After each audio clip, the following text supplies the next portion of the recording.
If you're a railroader, you want to pay more taxes. You need to watch this video to understand why.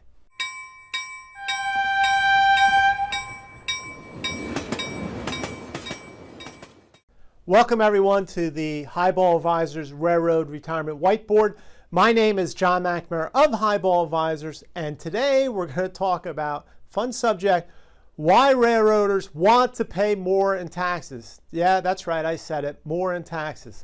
Okay, what am I talking about? I'm talking about, and I keep talking about, the value of Tier 2, right? The return on your investment or your taxes into Tier 2 is tremendous.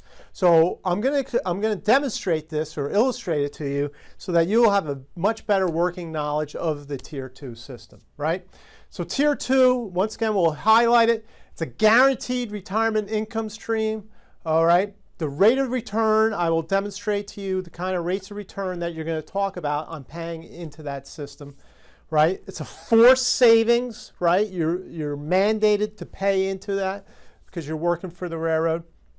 And it's only 5 years of your highest earning years is what sets your payout. That's unbelievable, just 5 years.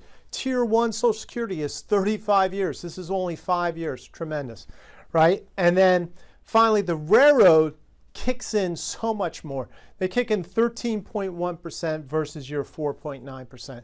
So you know we're going to get a good deal here. So let me work through an example here because I'm big on example. I'm going to illustrate to you how great of a deal this is. All right.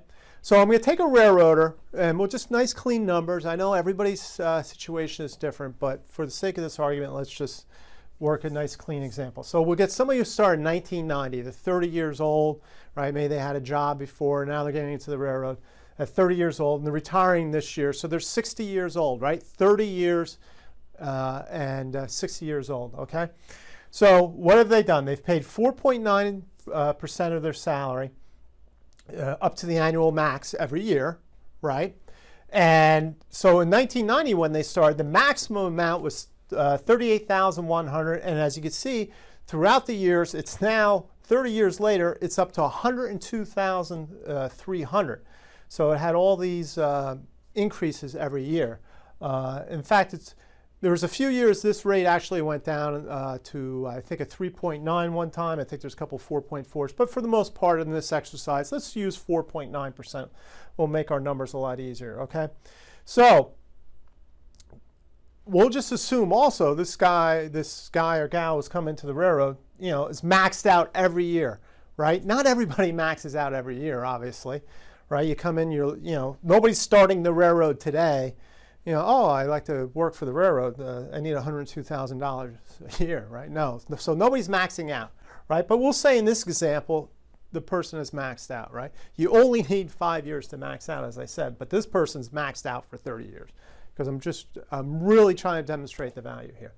So they're retiring. What can they get from their Tier 2 payment, right? They get $1,677 a month if they're single from their 30 years, right? Retiring at 60.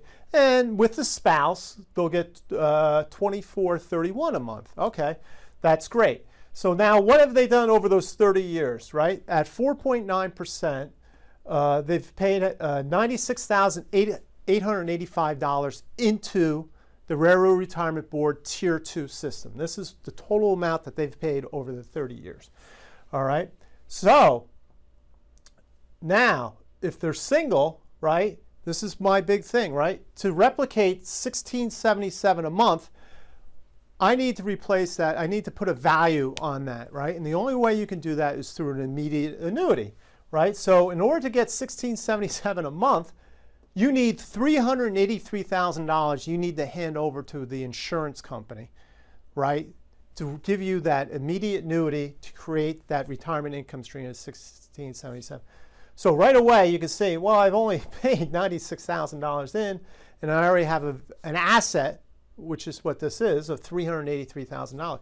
Now, if you're married, right, and you're getting with the spouse, right, you're getting $2,431 a month, you need $636,000 to hand over to the insurance company, okay, to replicate that, and you've paid in $96,000.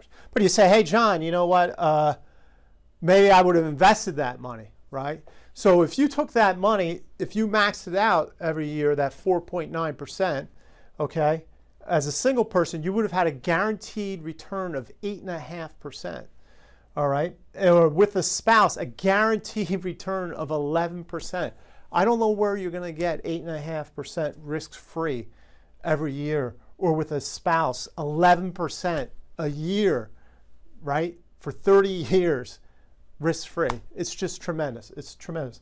Now, and also remember, who comes into the railroad and maxes out for all 30 years? So like I said, you come in now, you're not going to max out in the beginning. You're not getting $102,000 when you're starting for the railroad.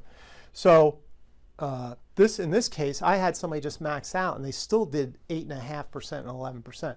So that is the value of Tier 2. I guess the way, you know, with the railroad paying the 13%, that's why you say to yourself, well, this seems like a Ponzi scheme.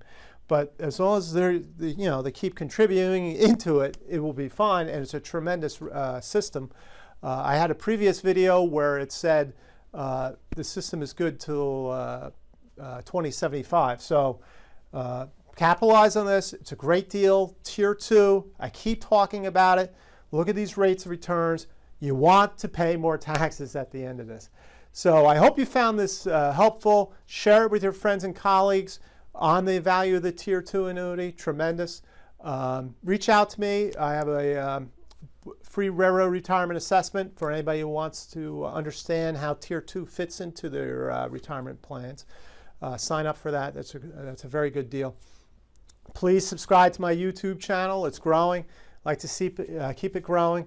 And in the meantime, everyone, please stay safe, stay on track, and take care. So long, everybody. Bye.